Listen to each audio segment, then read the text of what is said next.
hold on. I'm gonna hurt you. Sorry. Do you need more wine? Yes. Okay. Thank you. Okay. Hey guys, so welcome back. Today's video is gonna be real interesting because as you can see, I got a new little backdrop. I got my girlfriend Jaisha here. She is another midwife, and we're gonna come and talk to you guys all about just tips on getting into midwifery school. We both took two different routes, which I think will be great for many of you guys who, you know, have a nursing degree already or starting completely different and just want to know what you should do to get in. Okay, so I'll let Jaisha go first. Okay. Yeah. So I'm Jaisha. Starting out, I, thought I wanted to be pre-med, and I decided that I didn't, that I wanted to be a nurse. I went to school in UNC Charlotte, in North Carolina. Shout out to UNC Charlotte. So basically, what I would say some tips are, so I started off as, I know our story is a little different because I started off as a postpartum nurse, and then I also did some time in the NICU. I did some volunteering, at some clinics, some women's shelters, and right even before I wanted to go into midwifery, so just leading up to, one tip is to make sure that you are involved in some type of birth work, or you want things that you can add onto your resume, like, oh, I volunteered here, or it just shows your passion. So I think that's what I was trying to do, why I worked in the women's shelters, why I volunteered. And then I also started to kind of network. I shadowed a few midwives before I even went to midwifery school also, and then it's crazy because one of them ended up being a director for a job that I may be trying to pursue. So it's you just never know who you can connect with. I would say that was one of the things that that really helped me out. And I would say also, and then I decided to go picking midwifery school. So you kind of think about what type of environment you want. I know with COVID, most stuff is online now. So I was between Georgetown and Frontier. They were both online just because the way I was working and stuff like that. So online, I'm a pretty independent learner. It was fine for me to do that. Frontier was a lot cheaper than Georgetown, actually, so that was my top one at first, but they had a really long waiting list. So I decided to go with Georgetown. Their application process, I would say it wasn't too bad. They give you an advisor. Things to help you with your application process is having a great like we talked about, resume, and also having a good personal statement, making your personal statement very unique to you. Don't just say I want to help people. I want to help people, no. It has to be I want to deliver babies. I want to deliver babies. No. It has to be really pour out your heart. I talked about the maternal mortality rate. I talked about how we are, as black women, not represented well in the medical field. I talked about why this was my passion, and I think that is also a good thing to go about doing that. So my top tips would be to get in some type of birth work, volunteer, use the time that you have to get to know people, network. So volunteering, 1, networking, 2, because you'll need people to write them recommendations for school. Yes. So networking is a really good tip. And 3 is, I'll just say, another tip for networking is we have social media. I was telling Mel earlier before, you have our cute Instagram page where you take your flicks, get all the likes, blah blah blah. But once I tapped into the midwifery world of doulas, midwives, OBGYNs, just the maternal world, there's so many inspirational pages to follow. People that I feel are my Instagram besties, midwives I've never met in my life, but I feel I know them and they know us.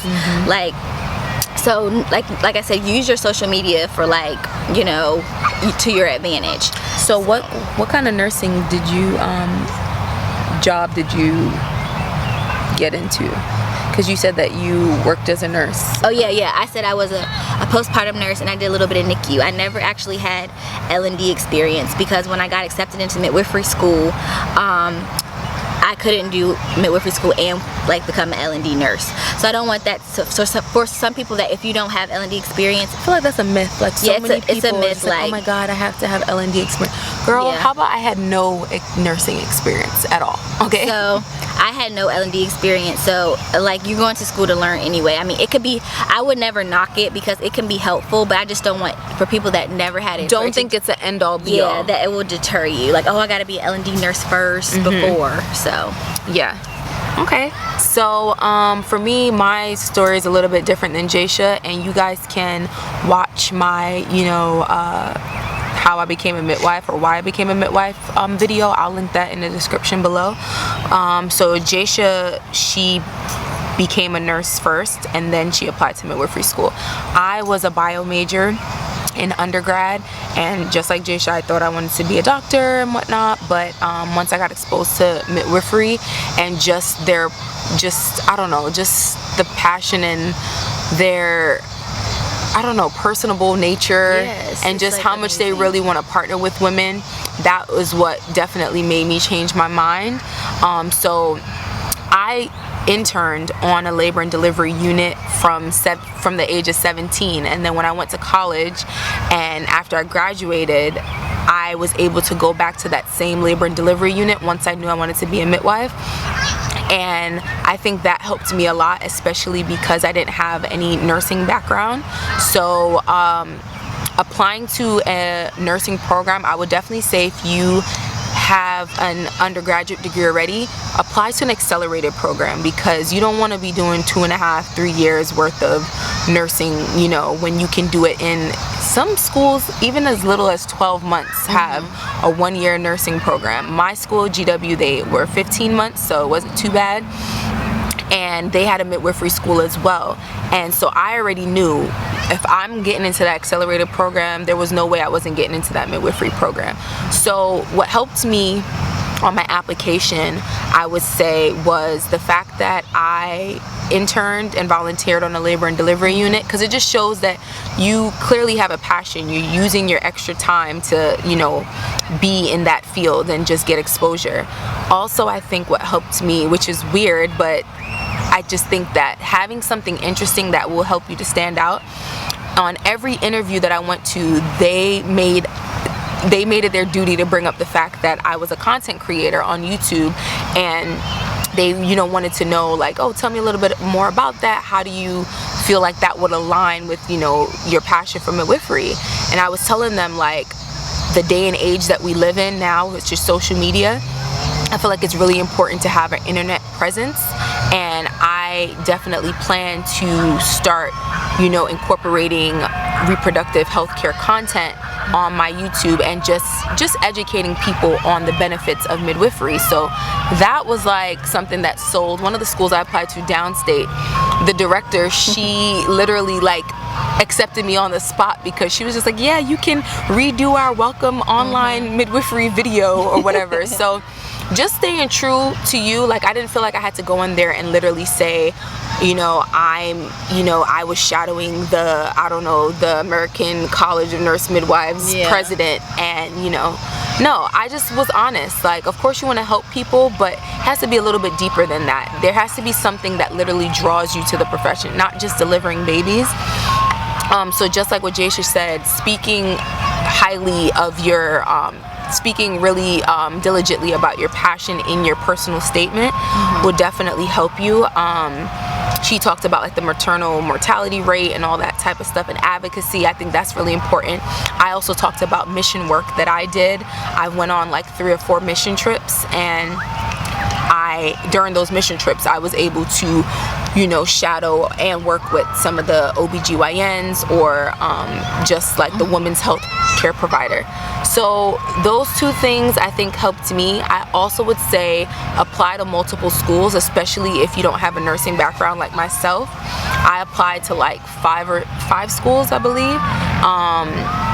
So I just wanted to up my chances, but I really did want to go to GW because I'm from New York and I have a brother that lives in the DMV, so I just felt like it would just be a perfect little drive down, you know, down 95 real quick.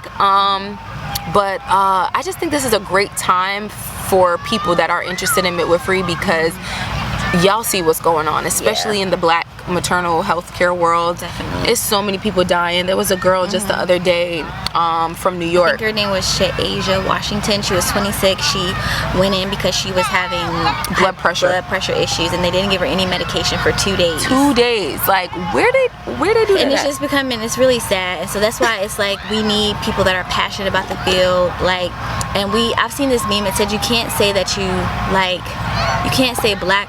Don't, like, you have to say Black Lives Matter if you want to be a midwife, like, because like will be in a field where the maternal mortality for us is very high, and so it's hard seeing like people say all lives matter but you're a midwife. Like, it's just, you know, so it's just like we were talking about earlier, midwifery is advocacy, and if you're not ready to be an advocate and get in the trenches, then it's not for you. Right. Like, I agree with that, because you definitely have to stand up, like, for people that can't stand up for themselves.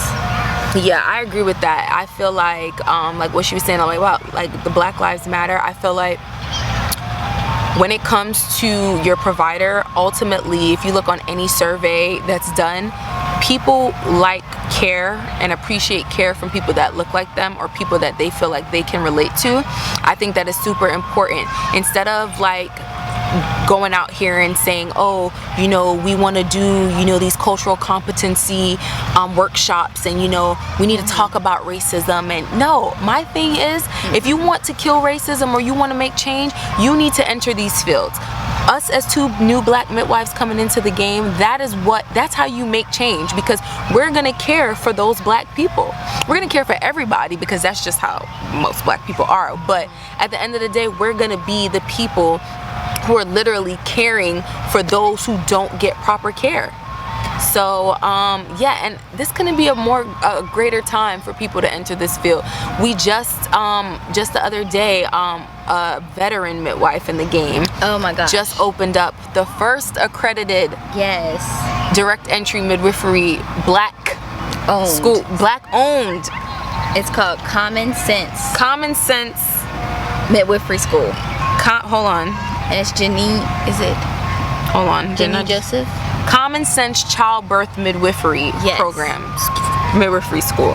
Okay. I'm going to leave all that information below. If you want to do the direct entry midwifery way, you definitely need to look out for this program. And that's just when you're not a nurse first. Right. Yeah. So, guys, I just appreciate any one of you that are really interested in midwifery. If you have any questions, leave them down below.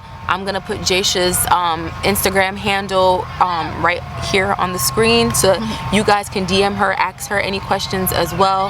And yeah, so until my next video, Jaysha do it with me. So got my wine. So we're gonna go peace and love.